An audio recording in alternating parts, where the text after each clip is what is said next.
Hey everyone, welcome back to Oli Food Chronicles. I'm Oli, and today we're diving deep into a topic that affects millions of Americans, the obesity epidemic. But this isn't your typical health video. We're going to uncover some shocking truths about how the food industry has been manipulating our diets for decades.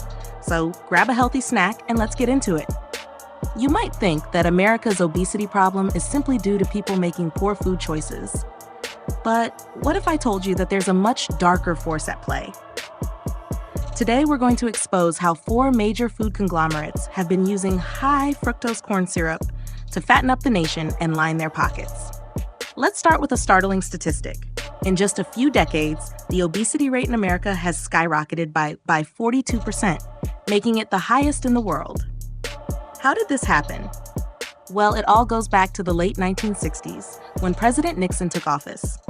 Nixon's administration made a crucial decision that would change the face of American agriculture forever. They decided to eliminate small-scale farming and establish grain as a diplomatic weapon. This led to massive overproduction of corn, which initially seemed like a good thing. Food prices dropped, and Americans enjoyed cheaper meals. But there was a problem. There was way too much corn. It was rotting in storage, and even exporting it to the Soviet Union and using it for animal feed wasn't enough to clear the surplus. That's when the food industry got creative, and not in a good way. Enter high fructose corn syrup. This sweet, cheap ingredient became the food industry's secret weapon. They started putting it in everything, not just sugary foods, but all kinds of products you wouldn't expect. And here's the kicker: high fructose corn syrup is much worse for you than regular sugar. Unlike cane sugar, which breaks down into glucose, high fructose corn syrup is absorbed directly by the liver and turned into fat. But did the food industry care about your health? Of course not. They only cared about clearing their corn inventory and maximizing profits. Now, let's talk about the 4 food giants that have been pulling the strings behind the scenes: ADM, Bunge, Cargill, and Louis Dreyfus. These companies have incredible power, even surpassing government regulators like the FDA. They've been manipulating America's diet for half a century, and they're not about to stop. But it gets worse.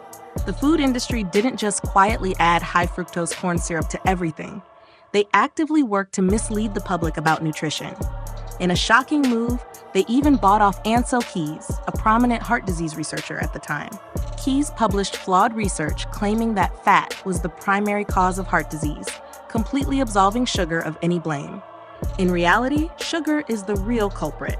This misinformation campaign led to decades of low-fat, high-sugar products flooding the market, all while obesity rates continued to climb. Let's break down a typical American fast food meal to see just how much corn you're really consuming. The beef in your burger? Corn-fed. The fries? Fried in corn oil. The ketchup and bun? Loaded with high fructose corn syrup. And don't even get me started on the soda.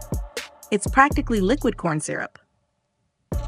Now, you might be wondering why people can't just stop eating these unhealthy foods. Well, it's not that simple. Sugar stimulates the brain to produce dopamine, creating a pleasurable sensation.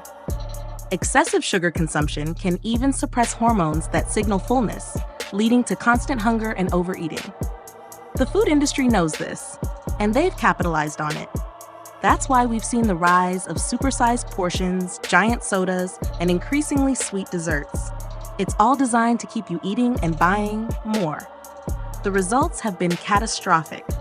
Since 1970, the average American's daily calorie intake has jumped from 2,100 to 2,500. That's like eating an extra Big Mac every single day. And sugar consumption? The average American consumes 94 grams of sugar daily, nearly 4 times the World Health Organization's recommended limit of 25 grams. The consequences of this dietary disaster are far-reaching. Every year, 400,000 Americans die from obesity-related causes. Even the military is feeling the effects, with obesity rates in the Navy reaching a staggering 22% in 2018. Harvard researchers predict that by 2030, half of all American adults will be obese. It's a public health crisis of epic proportions. But surely, you might think, someone must be trying to stop this, right? Well, they've tried. Numerous dietary experts have spoken out about the dangers of excessive sugar consumption, but their efforts have been met with fierce resistance from the food industry. In one particularly disturbing incident, corn and sugar industry representatives sent a threatening letter to the Director General of the World Health Organization. They demanded the removal of a report linking obesity and diabetes to sugar consumption, using $400 million in government funding as leverage. Sadly, the industry won that battle. But the food industry's influence doesn't stop there. For decades, they've been funding biased research, controlling academic studies, and even buying scientific papers to cover up the truth about obesity. They've successfully shifted the blame onto fat and individual consumers, all while continuing to pump our food full of sugar. The sugar industry even went so far as to lobby the US government and bribe Harvard University experts to promote the idea that eating sugar is harmless. The result? Skyrocketing diabetes rates across the nation. At this point, America's unhealthy eating habits seem almost impossible to reverse. Fast food dominates, sugary drinks have replaced water as the go-to thirst quencher, and the very definition of obesity keeps expanding. Today, you need to weigh over 200 pounds to be considered obese in America. As more and more people develop diabetes and hypertension, the pharmaceutical industry reaps the benefits. With sky-high medical costs and mostly private insurance companies, the sicker people get, the more money these companies make. It's a vicious cycle. Even if food manufacturers had a sudden change of heart and wanted to reduce sugar in their products, insurance companies would likely oppose it. The food industry, government agencies, and regulatory bodies are all working together to maximize profits at the expense of public health. So, what can we do about this dire situation? While it may seem hopeless, there are steps we can take as individuals. Educate ourselves about nutrition and read food labels carefully. Cook more meals at home using whole, unprocessed ingredients. Limit consumption of processed foods and sugary drinks. Support local farmers and sustainable agriculture. Advocate for stricter food industry regulations and better nutrition education in schools. Remember, change starts with us. By making informed choices and demanding better from our food system, we can begin to turn the tide on this obesity epidemic. And there you have it, folks, the dark truth behind America's obesity crisis. It's a sobering reality, but knowledge is power. I hope this video has opened your eyes to the forces shaping our food environment and inspired you to take control of your own health. If you found this information valuable, please give this video a thumbs up and share it with your friends and family.